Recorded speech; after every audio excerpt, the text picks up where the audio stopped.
All right, let's jump right in. We're looking at a really pivotal moment here, back in 1982. Picture this. Reverend Moon has just been sentenced in a U.S. tax evasion trial. Now you'd think he'd retreat, right? But no. Instead, he steps onto a stage and delivers this incredible sermon that tries to turn a personal crisis into a huge philosophical statement. Today we're going to break down that sermon, The Way of Public Righteousness. In this quote, this is really the heart of the whole thing. The sermon basically argues that your true character, it doesn't show up when things are easy. It's revealed when you're under intense pressure. And what's so interesting is how it frames suffering, not as some kind of punishment, but as this rare chance to show a higher kind of love and commitment. This idea sets the stage for everything else. So how does he build this argument? Well, it's actually pretty fascinating. He starts by literally breaking down the words in the title. It's this cool approach, using the study of words, etymology, to build an entire philosophical framework. Let's see how he defines public righteousness. And here it is. This is the core definition we're given. It's not just about, being a good person in general. It's way more specific. It's a calling to live a life of active, sacrificial service for something much, much bigger than yourself. And then the sermon dives even deeper by looking at the Chinese characters for each word. Okay, check this out, because this is where it gets really clever. The character for righteousness is basically a visual metaphor. You've got the symbol for lamb placed directly over the symbol for oneself. The sermon interprets this as a command. To be righteous means you have to put the sacrificial nature of a lamb above your own self-interest. It's a direct echo of the biblical image of Jesus, right? So that's righteousness. Now, what about public? This part gets a little more abstract, but stick with me. The sermon breaks this character down into numbers that have symbolic meaning. The number 8, it says, stands for a new beginning. And the number 3 represents the points you need for circular motion. Put them together, and they're used to paint this picture of universal harmony, a kind of dynamic balance between heaven, earth, and all of us. Now, to really ground this philosophy of collective responsibility, the sermon does something else. It sets up this really sharp contrast between what it calls Oriental and Western ways of thinking. And, just a quick note here. We're using the term Oriental because that's the exact word from the original 1982 sermon, and we want to be totally faithful to the source text. So you can see the key distinctions right here. The sermon describes Western thought as being all about the individual. You're free from the whole, and society is held together by laws. On the flip side, it presents Oriental thought as having no real concept of a private individual. Instead, people are bound together by a shared philosophy and feel this deep personal responsibility for the entire society.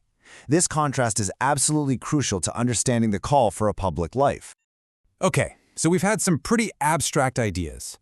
Now, the sermon shifts gears and looks to the natural world. It uses nature to find these simple, powerful metaphors that make the whole idea of a sacrificial life feel, well, more natural and intuitive. Like, take the green trees, for example. The sermon asks a simple question. Why are they green? The argument is, it's not for themselves. It's to create a peaceful, harmonious environment for others. And then it draws a direct parallel saying that we, as humans, have to endure our own color, our role, our struggles, for a purpose beyond ourselves, for this thing called public righteousness. And it doesn't stop with the trees. The analogy gets even bigger, expanding out to the whole cosmos. The sermon describes the sun as a father figure, and the moon as a mother figure, and all of us, all life on earth, we're their children.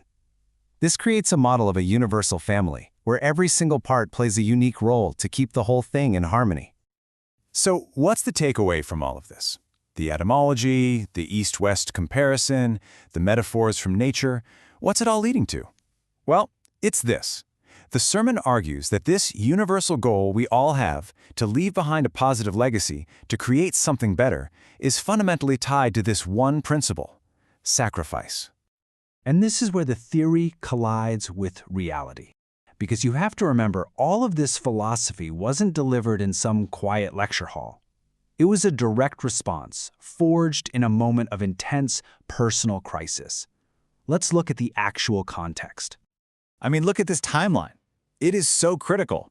This sentencing happens on Friday, July 16th. And just 2 days later, on Sunday, boom, this sermon is delivered.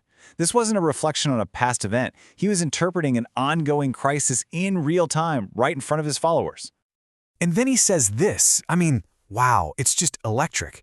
It is a complete 180 on the narrative you'd expect. Instead of despair, he's claiming he's exhilarated. The sermon presents the conviction not as a personal failure, but as a moment of peak spiritual opportunity, a chance to actually live out the very principles he's been talking about. So the trial itself gets transformed. It's no longer a legal defeat. It becomes the ultimate test of public righteousness. It's framed as a chance to show love in the middle of hardship, and he even calls it a jumping board, not an end, but the launching point for the movement's next big phase. And that new phase, it involves a really dramatic shift. The sermon doesn't just end with some personal reflection. It pivots hard and issues a direct call to action, essentially transferring the main responsibility for the mission onto his followers. In the message here, it could not be clearer. He declares his specific mission for America is over and basically passes the baton. His followers are no longer just followers, they now must become leaders, the frontline soldiers. They're tasked with bearing the cross, and they're told that their own vindication is now completely tied to his. So you can see the stakes are just raised to an incredible level. The followers are told they have to be willing to suffer even more than he has. This path of sacrifice is presented as the only way forward, not just for their movement, but for the future of America itself. The nation's fate is directly linked to their actions. So when you step back and look at the whole thing, the sermon is this powerful message about turning crisis into purpose. It argues that adversity isn't something you should avoid, but the very stage where a righteous life is proven. And that really leaves us with this final question to think about. What does it truly mean to leave a better tradition behind?